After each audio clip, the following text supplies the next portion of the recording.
Ladies, I'm here on the channel. I do my second to last video now. I'm going to do a news video to follow this one.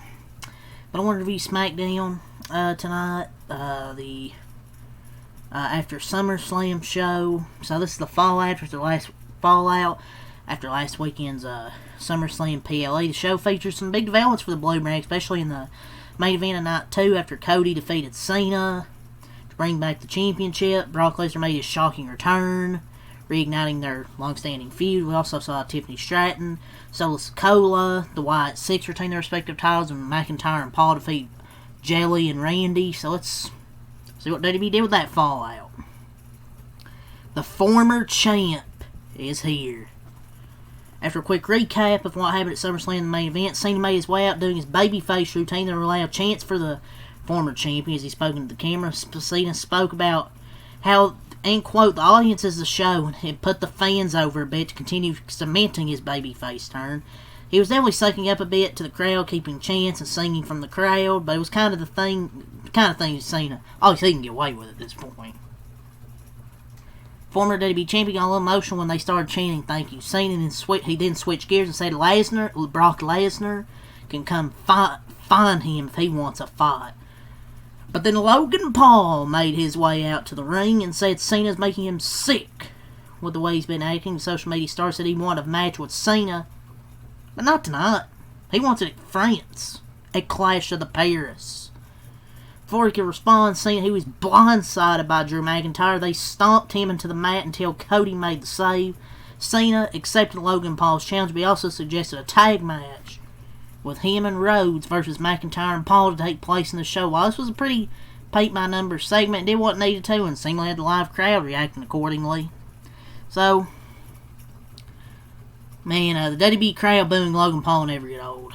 And getting a match with Cena in TV is rare these days. It'll be interesting to see if it reflects in the ratings. And it's less surprising how quickly everyone got back on board with cheering for Cena, but this being his retirement tour, just makes sense the fans are just along for the ride, man. I'm just glad he's back babyface, dude. Heel shit wasn't working for me.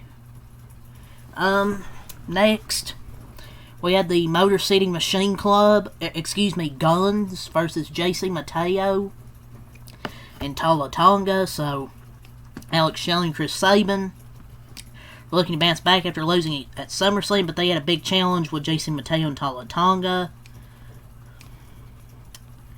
I thought it was a solid tag team match, and I mean, we were almost 30 minutes into the show before the first match got started, which is kind of crazy. I mean, it's a solid tag match. I mean, the first half was a bit on the slow side, but since the heels had the upper hand, but once they had the Motor City Machine Guns get some momentum.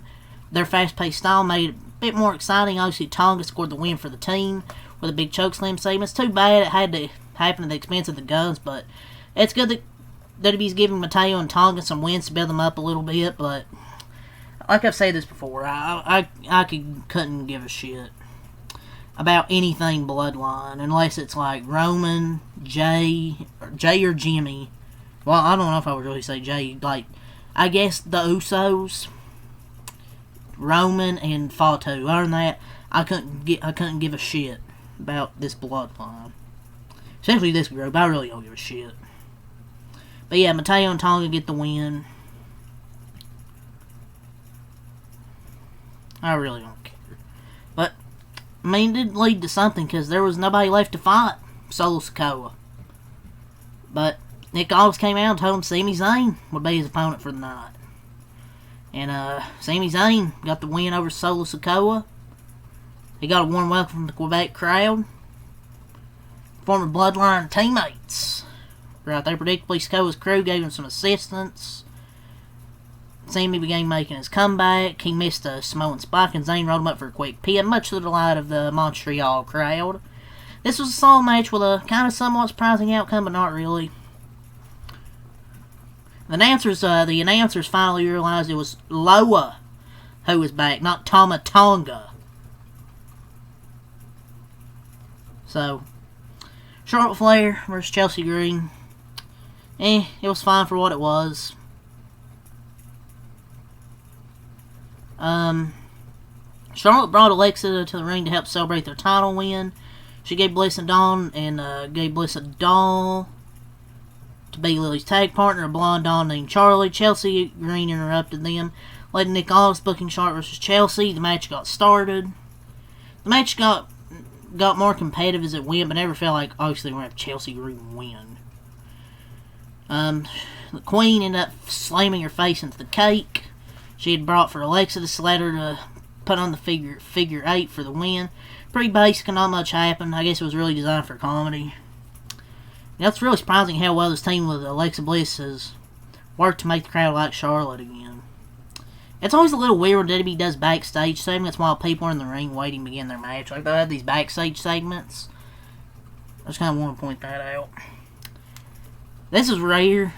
We had a match with John Cena on TV. Logan Paul and Drew McIntyre versus John Cena and Cody Rhodes. Cody Rhodes. This week's main event was the tag match booked during the opening segment. The match didn't get going until there was only like 10 minutes left in the show, so we knew this wouldn't be very long or have a chance to accomplish much. Paul and Rhodes, they started for their teams as chants for Cody Rhodes filled the arena. The 10-minute time was cut shorter by a commercial break, so it never felt like we got enough out of this to make it feel as special as it should have been. You know, with this being Cena's final time in Montreal, Paul ended up causing a DQ by hitting Cena with a low blow. Fought to the backstage area, leaving Rhodes and McIntyre team fighting in the ring. Scottish Warrior hit Rhodes with the WWE title, which is a good indication that he will be the next challenger for the belt. Talked about this on a CE Sports show. It was one of his streams, like, who's going to be Cody's next challenger? We said Drew McIntyre, which is a pretty good indication. The show ended with McIntyre kicking Rhodes so hard that he went through the front of the announce table. John Cena and R-Truth had a quick segment backstage to sell their differences. And McIntyre is one of the best headbutts in wrestling. Such a good headbutt, dude. Looks like it hurts. But yeah, I thought this was fun. You know, there's not really much I can really say, because it really didn't get started until there was like 10 minutes left in the show, and it felt shorter with a commercial break, and it ended in a DQ. I was hoping for more with this, to be honest.